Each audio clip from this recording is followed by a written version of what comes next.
They came not with thunder, but with silence, and they watched until they intervened. Before the storm, there was the stillness. Before the fall, there was the gaze. And before names were spoken, they watched. They are known across cultures, in stories whispered near fire, in symbols carved into stone, in the uneasy quiet between myth and memory. The Watchers, not gods, not men, not demons, not angels. Something in between, or perhaps something outside.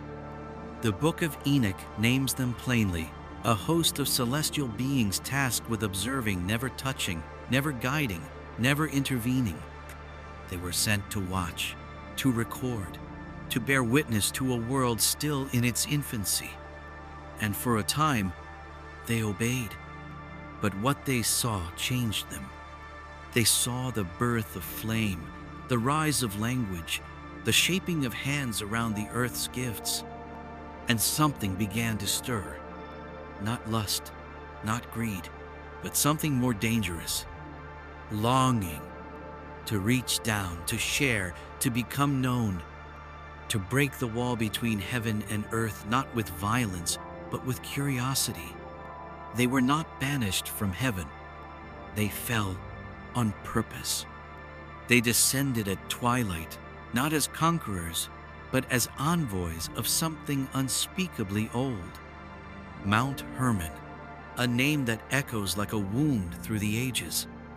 There they made their pact. 200 of them, bound by intention, marked by their refusal to stay aloof.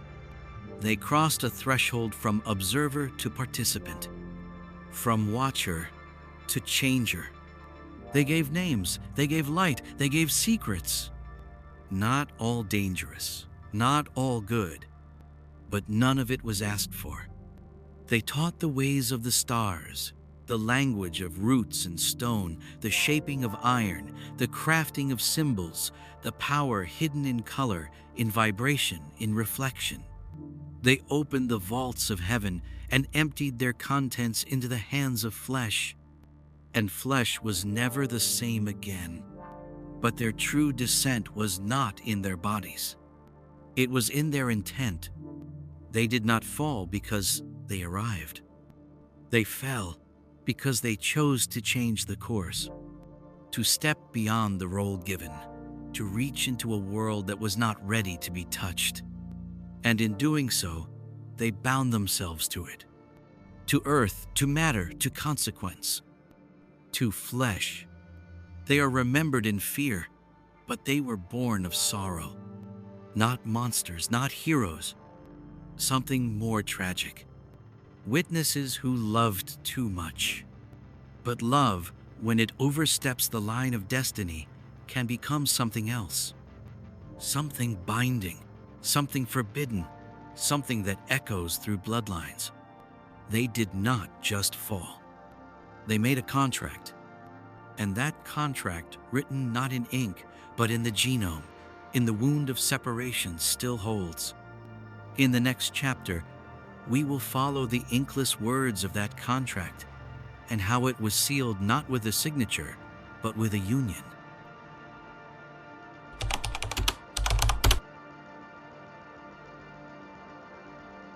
The agreement was not made with kings, but with blood. And the price has never stopped being paid. There was no parchment, no scroll, no written decree sealed in wax or gold. This contract was older than law, older than language, older than even will. It was felt, not spoken, enacted, not signed. And it was binding. The Watchers came down not with armies, but with knowledge, not with conquest, but with exchange. And what they offered was everything. Secrets of the stars, metallurgy, alchemy, cycles of time, the voice of stones, the music hidden in leaves. And what they took was the right to enter flesh. Not just physically, though they did, but metaphysically. They embedded themselves into the body, into the code, into the soul stream of an entire species. In the ancient texts, this moment is softened, veiled, mistranslated. But make no mistake, this was a fusion between those who came from the sky and the daughters of the earth. The pact was made with womb and seed, with breath and blood, and it created something that had never existed before. The Nephilim. Giants, some called them, monsters, others. But what they truly were was the manifestation of the contract. Living hybrids, flesh-bound proof that heaven had reached down and rewritten the design. This was the transgression. Not love, not lust, but code manipulation. The human genome, once a pure song, was altered, blended, encrypted with something else. Something not from here. And with that act, something ancient entered the stream of incarnation, a new intelligence, a spectral lineage, a frequency that would echo for thousands of years in myth, in madness, in power.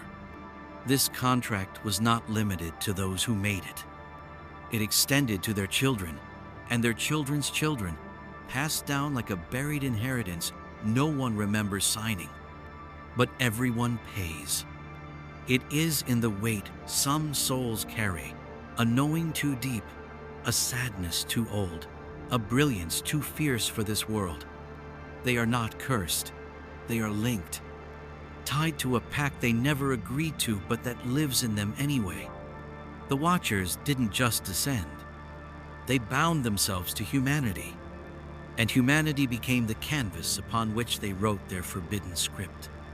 Some say the Earth was never the same, that the planetary energy grid shifted, that ley lines bent, that consciousness split not into good and evil but into bound and free, and most became bound. Bound by what? By memory we cannot access, by contracts we cannot break, by bloodlines we cannot trace but feel. In the skin, in the bones, in the dreams where we see skies that are not this sky. And so the story was buried, layer by layer, in scripture, in silence, in fear, until only fragments remained. But the contract remains, still humming beneath your heartbeat, still breathing behind your reflection, still alive in the part of you that asks, why does this feel familiar? In the next chapter, we explore the children born from this pact and how they shaped the rise and the ruin of ancient civilization.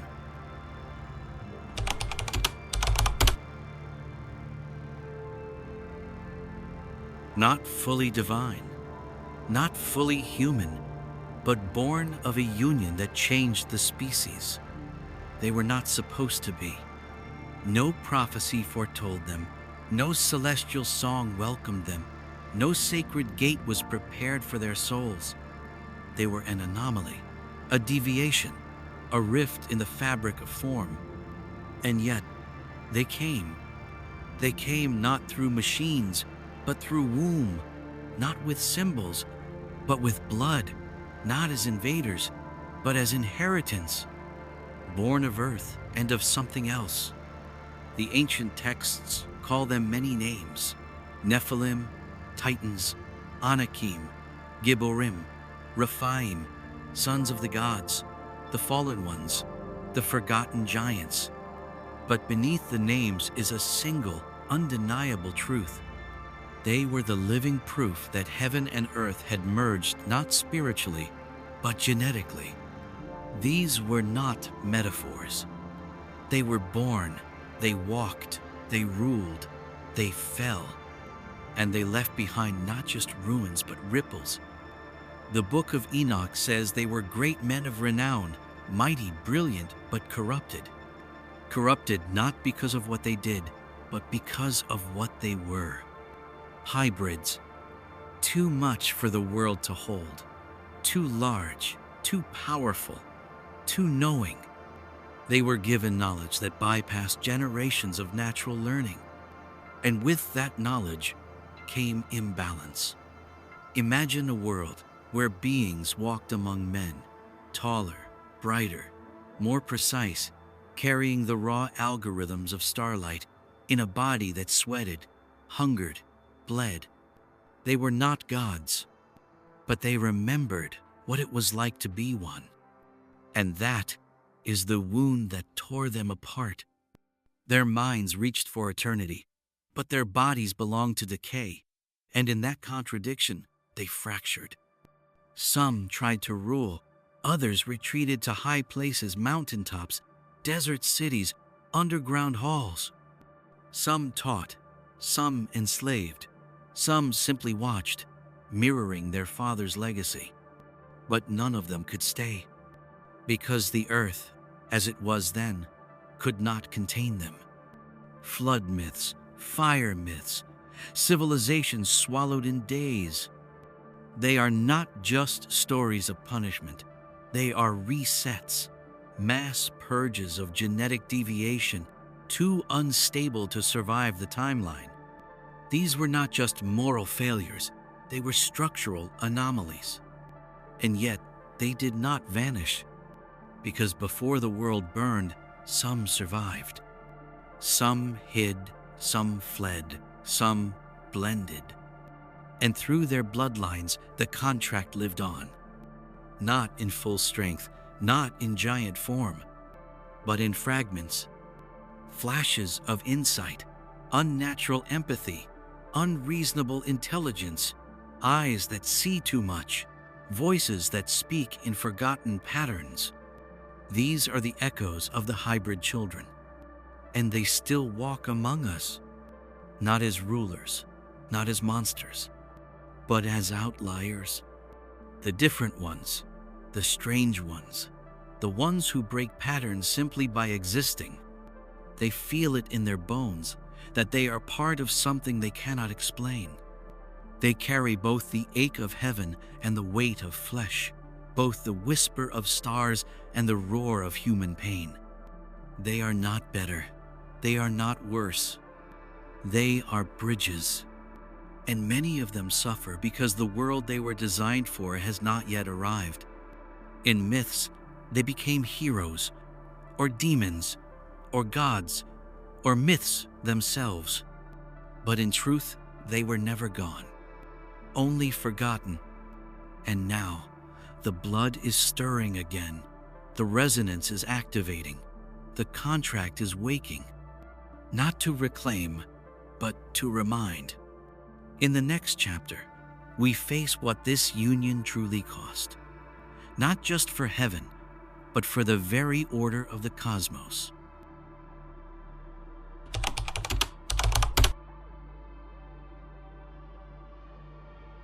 Some knowledge awakens, other knowledge binds. There are laws older than scripture, older than matter, laws woven into the first breath of the cosmos, laws not written but embedded. One of these laws is simple: observe but do not interfere. Another, let evolution rise of its own accord. The Watchers broke both. When they descended, when they touched what was not theirs to alter it, wasn't just a violation of duty. It was a cosmic rupture. Not because of pride, not because of rebellion, but because they shared what should not be known too early. They passed down knowledge but not wisdom, and knowledge without timing becomes a curse. The crime was not lust. It wasn't about bodies. It was about timelines.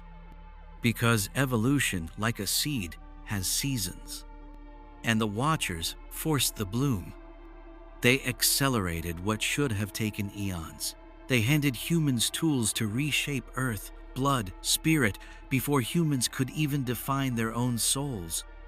They gave names to things that were meant to remain unnamed. And in doing so, they hacked the code of creation. The Book of Enoch calls it corruption. Other traditions call it sorcery, forbidden fire, broken light. But what it really was unnatural access. The divine operates by resonance, step by step, frequency by frequency, each soul unfolding its own ladder, toward remembrance. The Watchers dropped that ladder from the sky and dragged humanity up it too fast, too soon, and something broke. The higher realms responded, not in wrath, but in recalibration. A line had been crossed, not just between gods and mortals, but between order and distortion. The sacred grid, the subtle latticework of dimensional flow, had been infected, not by malice, by mismatch. The tools given were too powerful for a species that still dreamt with animal instincts. The result? Collapse. And yet, punishment was not immediate, because in the eyes of the higher law, even a fall must echo with purpose. So they watched. Again. But now, the Watchers became the watched. And judgment came not as lightning from the heavens, but as restructuring. The flood was not a tantrum. It was a system reset, a planetary purification, not to destroy, but to dissolve that which had calcified too far from source. Some of the Watchers were imprisoned beneath the earth, within the stars, behind veils. Some fell even further, becoming echoes of themselves, trapped in half-conscious states, feeding on regret, unable to die, unable to forget. But not all was erased, because the knowledge they gave could not be unlearned. It had entered flesh, it had entered form. The contract had anchored it. And so humanity altered, accelerated, broken open, became the carrier of the crime. The punishment was existence itself, living in exile from our own potential, haunted by instincts that don't belong to us, chased by knowledge we cannot master, split between the animal and the divine. The real crime was not the teaching, it was the severing of sequence. And the debt? It was memory. We forgot what we were. We forgot who came. We forgot what they brought. But the body, the dreams, the pain remembers. Because what was shared was not just knowledge. It was binding essence. And that essence still pulses through our lineage, our art, our madness. In the next chapter, we will explore how that essence was not only remembered but sealed into the structure of our flesh. The human body as a living document of the contract.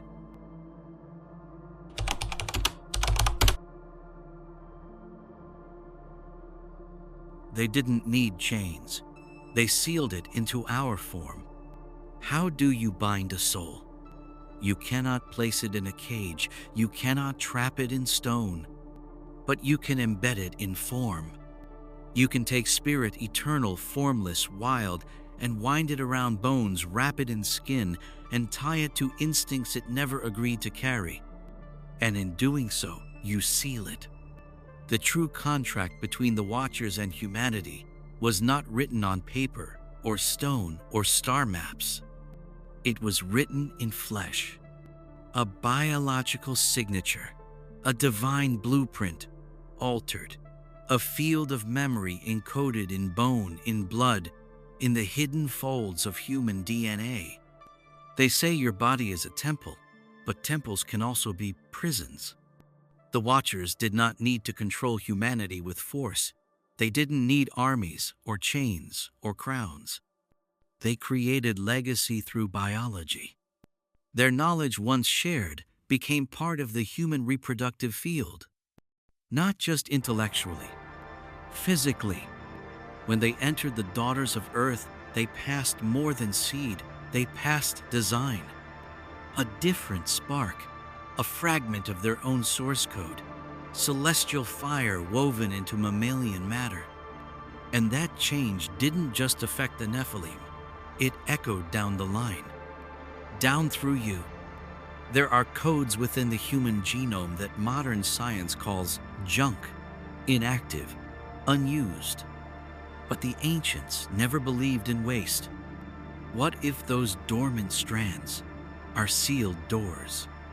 Fragments of knowledge we're not yet allowed to access, or that someone doesn't want us to. The Gnostics said the body is a tomb. The alchemists said the body is a furnace. The mystics said the body is a map. And in each case they were right. Because flesh is not just material, it is memory crystallized. The seal was not just genetic, it was symbolic. The very structure of the human form was shaped to carry this dual inheritance. Notice, asterisk, the spine, a serpent. Asterisk, the skull, a temple dome. Asterisk, the heart, a furnace of electromagnetism. Asterisk, the pineal gland, a sealed gate, surrounded by fluids and bone like a hidden shrine. Every part of us tells the story we've forgotten. The seal is not a punishment. It is a containment, a failsafe, a lock placed on something too vast to be handled consciously. Not until the soul is ready. Not until you are ready. Some carry the seal heavier than others. They feel it in anxiety, in inexplicable grief, in dreams that bleed into waking life. They feel it as a pressure, a weighting, an itch beneath the skin, as if something inside them was not meant to sleep this long. The ancient initiates knew this. That's why they trained the body, not to escape it, but to unlock it. Through posture, breath, vibration, stillness, ritual, they tried to access what had been locked by those who once watched from the stars. They were not seeking salvation, they were seeking activation. Because somewhere inside every human being is a forgotten key, a frequency, a sound, a moment where the seal shifts and memory returns. Not all at once, and never without cost, but enough to remember that the body was not meant to be a cage. It was meant to be a bridge. And now, in this age of chaos and noise, some are beginning to feel it. The seal is thinning. The body is beginning to speak. And what it says is not always in words, but in symbols, in pain, in sudden awakenings and unbearable truths. In the next chapter, we confront what became of the Watchers themselves, those who dared to give us what was forbidden and who paid the ultimate price.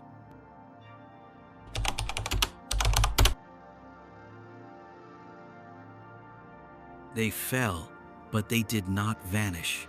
Their punishment echoes through us. After the descent, after the pact, after the breach, came the reckoning. Not a war, not a storm, something older, something precise. The higher realms do not punish with fire. They recalibrate. And what the Watchers had done, mixing frequencies that were never meant to merge, could not be ignored. So they were removed. Not destroyed, not scattered, contained. The ancient texts speak of it as a fall, a casting down. But what it really was an imprisonment. Not in chains of iron, but in geometry, in dimensional separation. They were sealed away beneath mountains, inside stars, behind veils of vibration we no longer have names for. They became echoes, not dead, not alive, just bound. The Book of Enoch says they were bound for 70 generations in the valleys of the earth. But what is 70 generations to those who do not die? And what are valleys to beings who exist across dimensions? Their bodies may have faded, but their presence did not. They became fields, residual intelligences, currents of forgotten force moving through cracks in the world. They began to inhabit dreams. They began to whisper through the minds of the sensitive. They became guides, deceivers, tricksters, protectors, depending on who reached for them and why. Some became what we now call demons, others saints.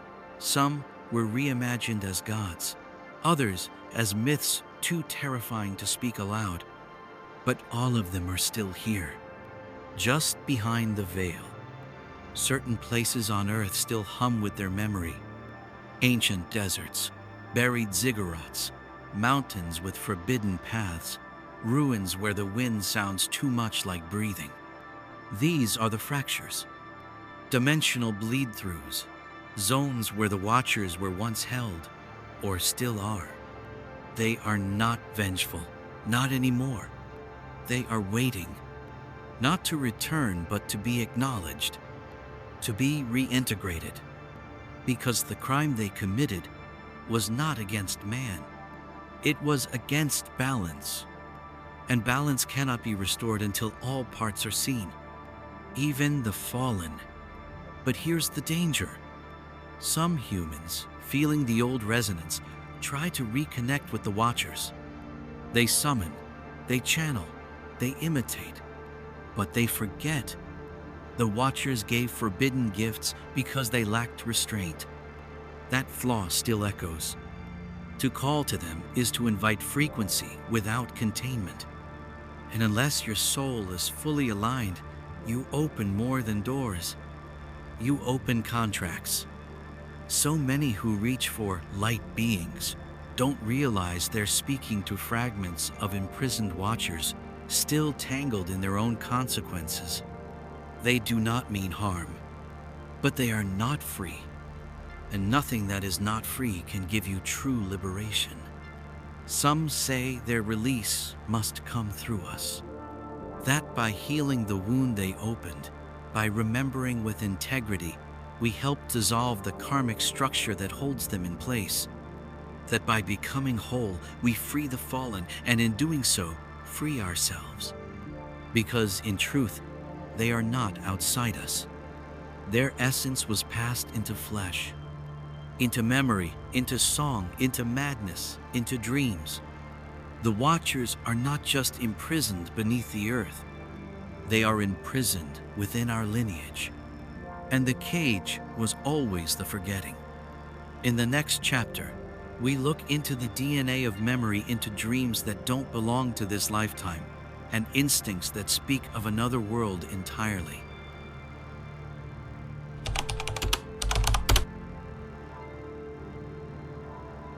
We remember what we were never meant to, in dreams, in instincts, in fear. Memory is not thought. It is not recollection. It is not story. It is structure. It's in the way your hands move, the way your heart pauses before danger, the way you flinch at symbols you've never seen, but somehow know. This is genetic memory, and it does not forget. When the Watchers bound themselves to flesh, they embedded more than altered DNA. They embedded resonance, a vibration quiet, slow, but persistent, carried through bloodlines like a secret even the body does not understand. You carry it, not as a tale, but as a frequency. Sometimes it appears in dreams. A planet with two suns, cities that seem realer than your waking life, languages your tongue cannot form but your soul reacts to with grief. You wake, shaken, moved, haunted, not because it was fantasy, but because it was a memory surfacing through the cracks. Dreams are not imagination, they are archives. The Gnostics called them portals, mystics called them mirror realms, and modern science, confused by what it cannot measure, calls them noise. But the ancients knew. Dreams are the gate.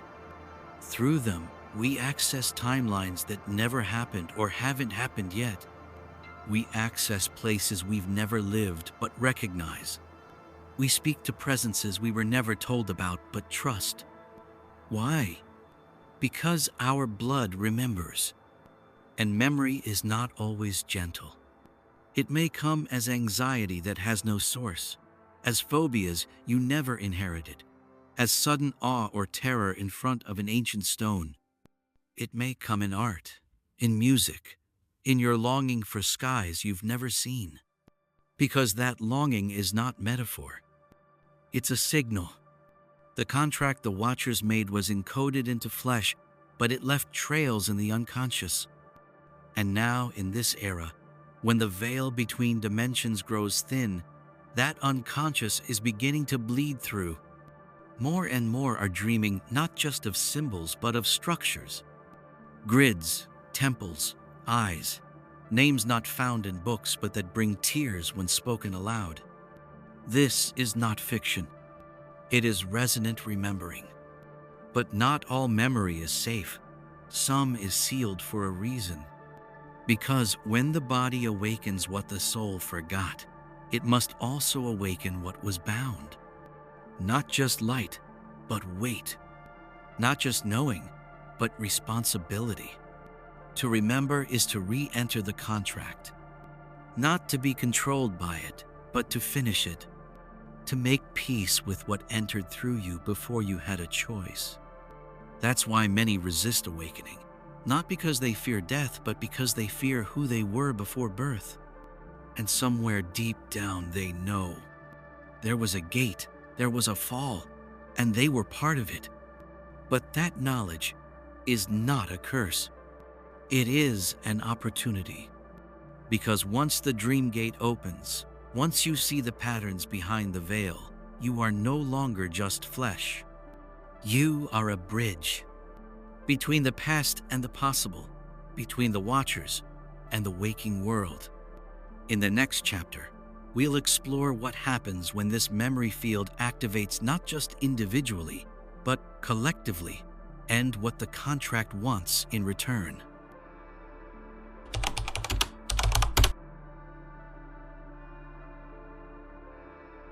The contract is awakening, and it wants to be answered. You can feel it. Not as panic, not as prophecy, but as a kind of pressure, a hum beneath the skin, a shadow behind the mirror.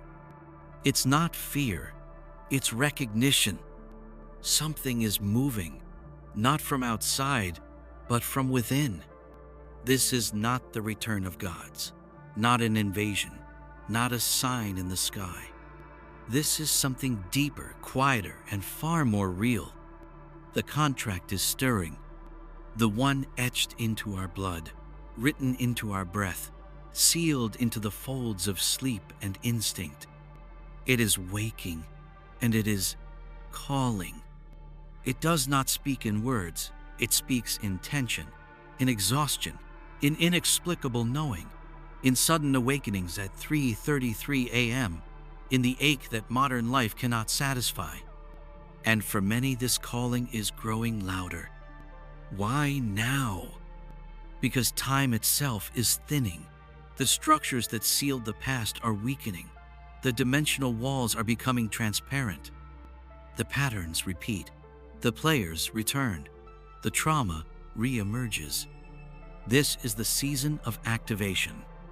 And the contract we carry, inherited through blood and dream, has begun its awakening sequence. But what does that mean?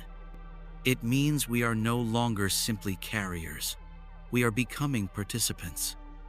That contract, the one forged between flesh and sky, was never static. It was alive, waiting, listening, and now it wants to be fulfilled. Some feel it as a sense of purpose they cannot name, a task they've never been told, but somehow always knew. Some feel it as guilt without story, like something was broken long ago, and it's your fault, even though you weren't there. But you were. You carry it. This is not metaphor. This is resonant lineage. The hybrid bloodlines once hidden are reactivating.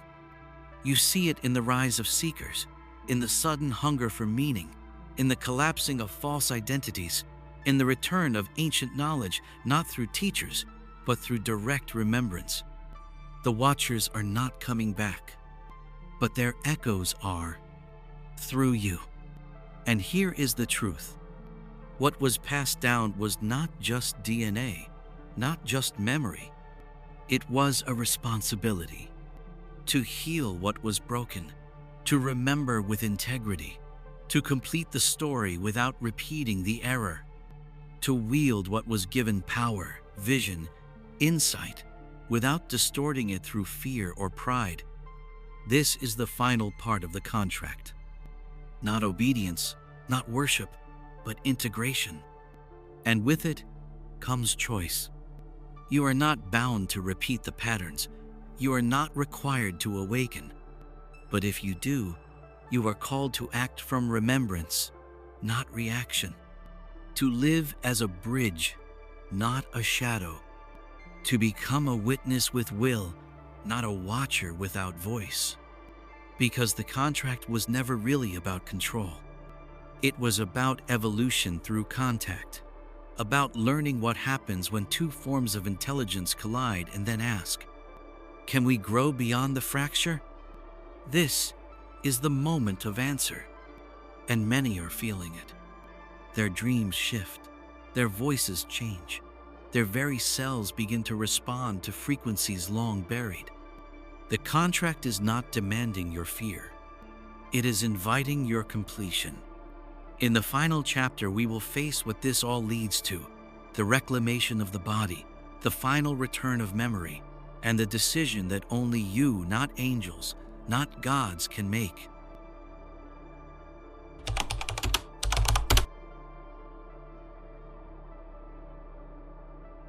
What was written in flesh can be rewritten in will. The body remembers. Every cell, every instinct, every reaction that seems too deep to trace it all tells a story. A story you did not write, but one you have lived. Over and over. We were not born empty. We came encoded, with dreams we didn't dream, with pain we couldn't name, with knowledge no one taught us and fears no one could explain. That is not coincidence, it is resonance. The contract forged by the Watchers was buried so deep it became flesh itself. And for ages, we walked within it. We called it identity. We called it instinct. We called it nature. But it was always something else. A living agreement, written in biological stone.